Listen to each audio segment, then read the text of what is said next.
A healthcare educator. Please welcome to the stage Miss Tiffany. Give it up for Miss Tiffany. Miss Tiffany asked the guys to bring her table for her. To bring her table for her. To bring her table for her. Who's the guy in here? To bring the table for her. Okay, while you're bringing the table, Miss Tiffany, come forward here and come and have a little chat with me.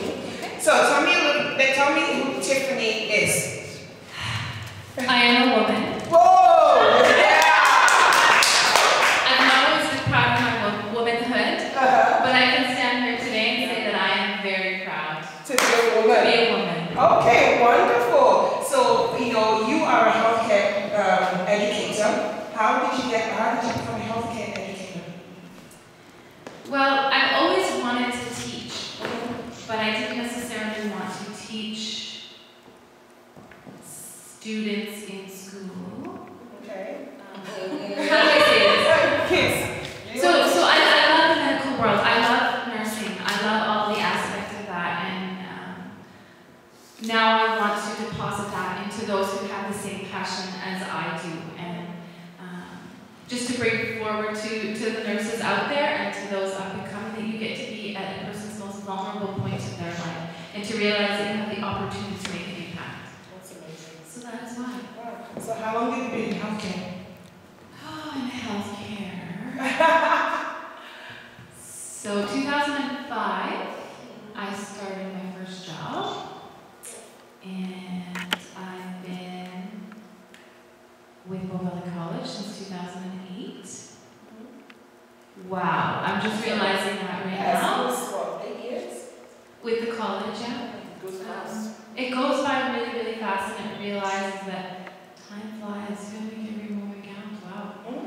Amazing. So you are going to be talking to us today. What are you going to be presenting to us today? I'm gonna be talking about you. Oh, okay. Okay, well, ladies, give it up for Miss Tiffany. So she didn't let me finish, but Okay. But hopefully by the end, the importance of you and God and your heart. Okay, wonderful. Well, let's, the stage is all yours. Thank you. So again, it's an honor to be here in Richard Creek again. It brings back a lot of memories from when I was younger, swimming here as a competitor, and also working at a camp, just Bible camp. Mill Creek Baptist Camp, or Mill Creek Camp now it's called. I don't know if you're familiar with it. It's been a few years since I've been out there though, so nonetheless, here I am. So being a nurse, I am a nurse, and I have a passion and I have a huge interest in the human body. And there's so much to know. And something we need to realize is that our body is made up of so many different things, so many different vessels, bones, muscles, ligaments, organs. We have our lungs, we have our heart, we have our kidney, we have our liver. And if one little aspect of that is out of place, it affects the whole body.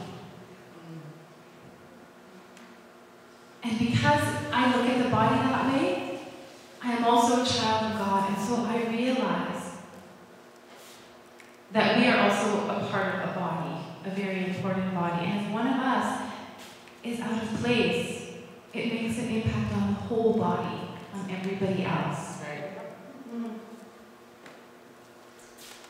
What I want to talk to you today about is the heart. The heart is a very, very important and vital organ. If our heart ain't working, nothing's working. So just as me, as a child of God, has to protect my heart and have my heart right spiritually, I also need to have my physical heart right. And how am I going to do that? What do I need to be aware of? God is always reminding us of who we are through even our physical body. Something I came across along my lines was something called laminin. I don't know if you guys have ever heard of it before. It's like glycoprotein. Don't worry about the big jargon. But basically the short of it is it is literally the glue that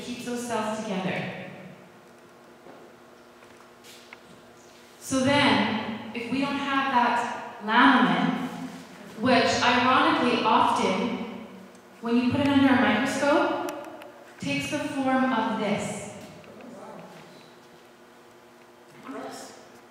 The cross. And yes, it may not prove creation, but it's a reminder. It's a reminder of who holds us together. He holds, yes, our physical body, but he also holds our spiritual body. Wow. In him. It is in him and through him all things are held together. He is our glue. He is the one that keeps us together. So just like laminate in the body keeps us together, keeps us glued, all our cells and our hearts even working, is this laminate. Amongst everything else, of course. So when I talk about the heart, there are certain things that can affect the heart. As women in Canada, heart disease is the leading cause of death. Again, if our heart ain't working properly, spiritually or physically, we are either dead spiritually or physically. So as a nurse, I'm going to focus on the physical right now. What puts us at risk of developing heart disease if we don't already have? Number one is our age.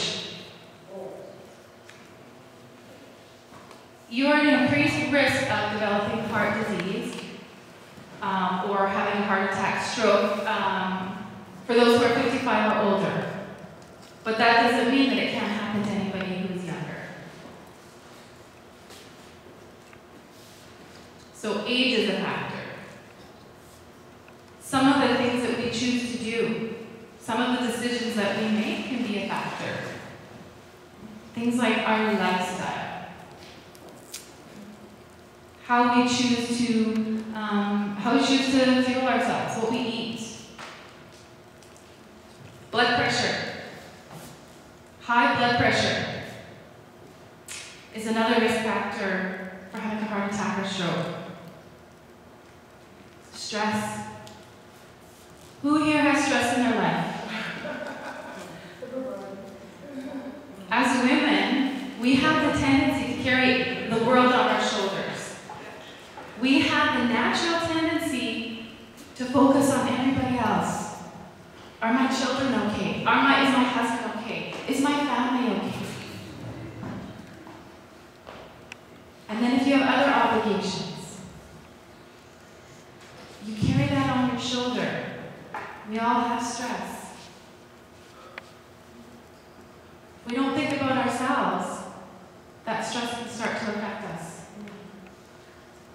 Physically, and of course spiritually, it can affect our heart.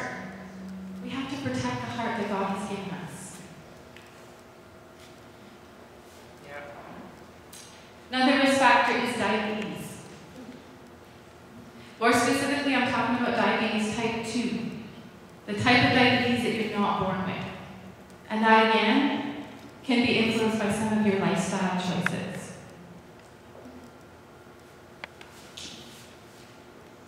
Who knows what this is? Cigarettes.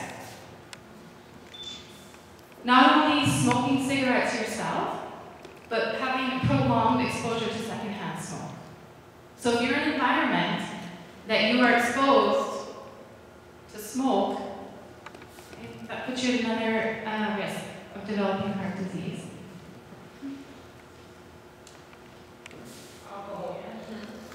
Alcohol, excessive alcohol consumption. That's not saying you can't have a little drink here and there, but excessive alcohol consumption. They recommend no more than 1 a day.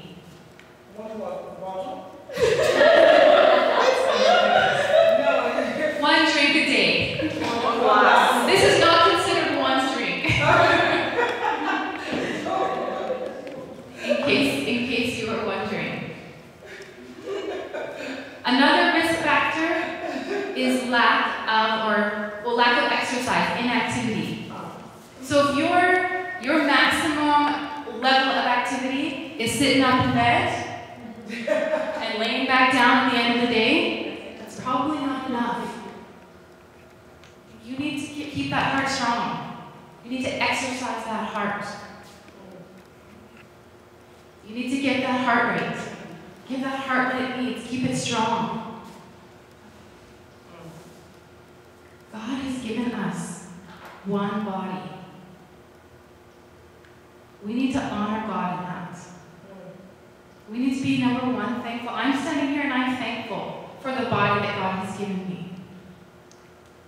It may not be perfect, but the God who gave that to me is perfect. Yes. I have stretch marks. I'm not size 0. I'm not as tall as I thought I would want to be. There are a lot of things that I can focus on that I wish, but I am thankful that I have 2 feet and I can walk. Yes. I have 2 hands. I have 2 arms that I can hug the people that I love. I have eyes that I can see. I have a mouth that can speak. And I have Christ in me, the author and the perfecter of my faith, the author and perfecter of who I am.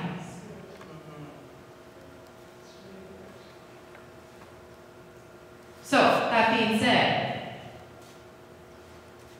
what can we do going forward? There are things that we can change.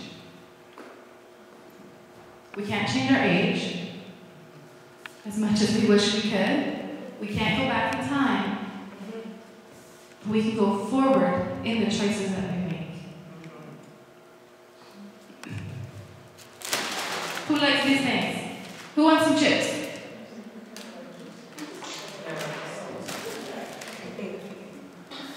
The things that you eat, what you put in your body, is going to affect you. Just like spiritually, what we fill our bodies with, what we fill our heart with, is going to affect our heart.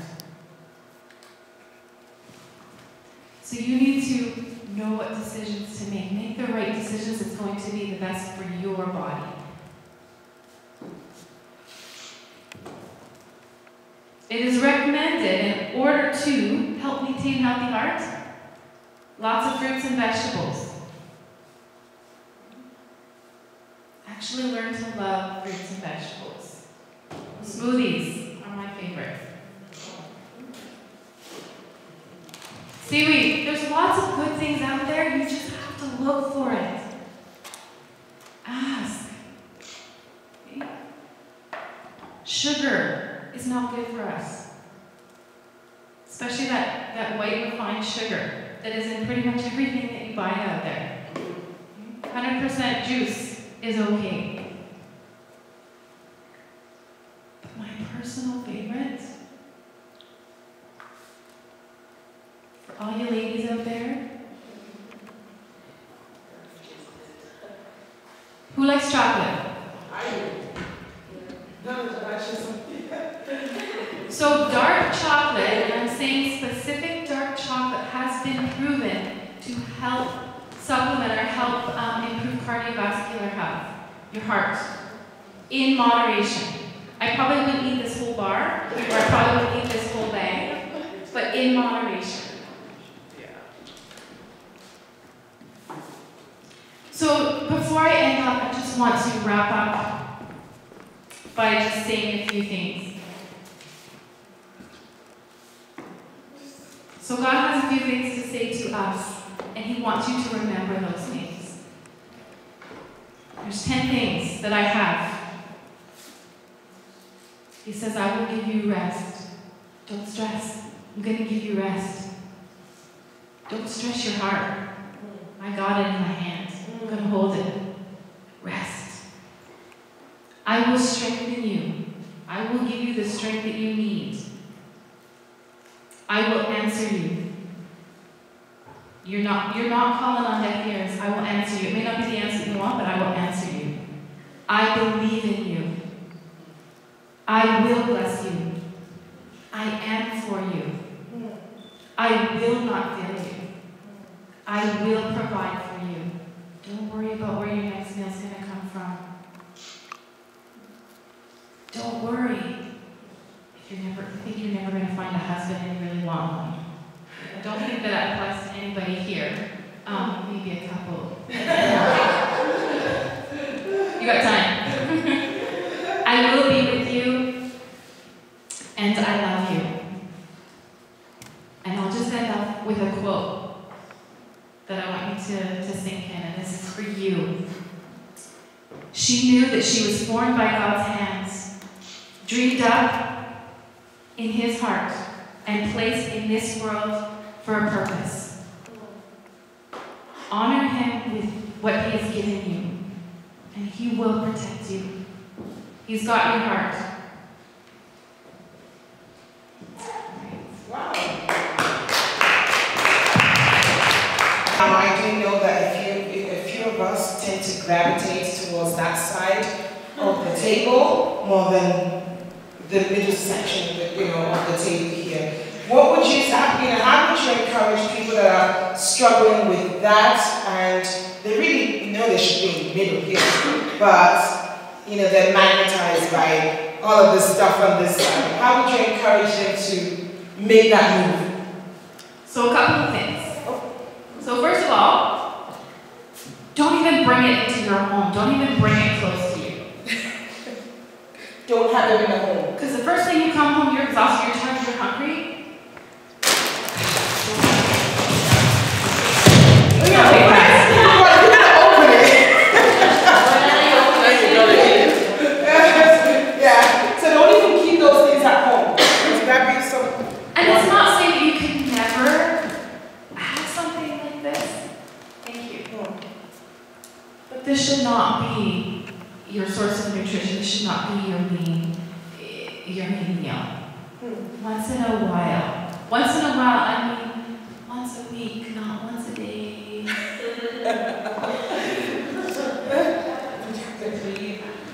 And think before you put it in. Oh. Ask yourself, is this going to be a benefit? Maybe sometimes you don't feel like you have the time to even ask that question, but is this going to benefit me? And I find when I start eating the good stuff, when my body starts to know that it's getting that good stuff and I'm not putting that bad stuff in anymore, I don't even really want it. My body doesn't crave it as much because I know my body knows that it's getting what it needs. Wow, that's amazing. I recently heard someone say that when you're hungry, and you're driving, you always tend to see everywhere you go, there's always fast food, takeaways, restaurants, McDonald's, Burger King, A&W, all of those things.